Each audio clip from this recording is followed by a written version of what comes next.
挤进晚八的地铁，一阵警报声突然响起。地铁规则：禁止出现噪音。警报响起后，地铁里陷入一片死寂，只剩几个刷视频的人仍然沉浸在最大音量的外放里，边看边笑。还没等我反应过来，车厢内突然闪烁起刺眼的红光，车门轰然打开，那几个笑呵呵的乘客变得双目无神，整齐地放下手机，排队跳下了车。车门在关上时，玻璃上已经染满了血色。面对这骇人的场面，我狠狠拍了拍脸，发现并不是梦。环视四周，满是和我一样慌张的乘客。这时警告声再度响起，检测到环境无噪音，规则正式启动。地铁行驶中，每10分钟抵达一个站点，请乘客们留意车间广播。每抵达一个站点，地铁开门，请勿在车厢内持续逗留。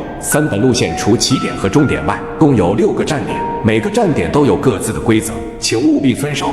完成站点规则后，乘客方可安全回归车厢，前往下一站。严禁提前回归，否则后果自负。无驶过6站之后，地铁抵达终点，唯有终点代表安全生还。注意，前方到站恶鬼桥。广播结束后，地铁停下，车门打开，一束泛绿的幽光照进车厢。虽然仍处在蒙圈的状态，但我还是赶紧跟着人群冲下了车。下车之后，映入眼帘的是一座古朴的石板桥，桥下有一潭死水，无数煞白的手臂漂浮在水面，密密麻麻，不停挣扎。桥上则端坐着一位身着黑色旗袍的女荷官，她的嘴角挤出一丝微笑，指了指桌案，那里有一颗红枣模样的骰子。欢迎大家来到恶鬼桥，骰子有大小，猜中者生，猜错者或是不想猜的人，就请留在这里陪着我了。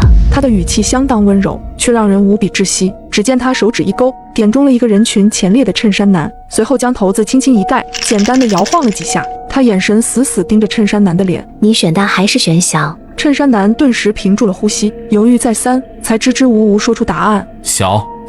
盖子揭开，骰子上的点数是5。恭喜你，留下来陪我吧。衬衫男的双眼顿时失去了神采，和之前跳下地铁的乘客如出一辙，仿佛提线木偶一样向池边走去，皮肉瞬间被腐蚀得干干净净。一阵惨叫声扎进众人的耳朵，眨眼的功夫，水面上又多了条漂浮的手臂。荷官却如同没看到这惨烈的一幕，反而笑得更加开心。下一位，骰子摇晃，是大还是小？大吧。答案揭晓，骰子正上方的点数是3，池水上方又是一阵撕心裂肺的哀嚎。光是皮肉腐蚀的画面，就看得我心惊肉跳，不敢直视。而桥上的荷官仍在不停点人，摇晃着骰子，宣判着众人的生死。因为下车时跑得比较慢，所以我处在人群偏后方的位置。前面一共有32人参与，仅有11人猜中了大小。当然凡事总有例外，一位大妈不顾规则的要求，选择死活不开口。结果1分钟后，大妈在众目睽睽之下，一口一口地慢慢咬死了自己。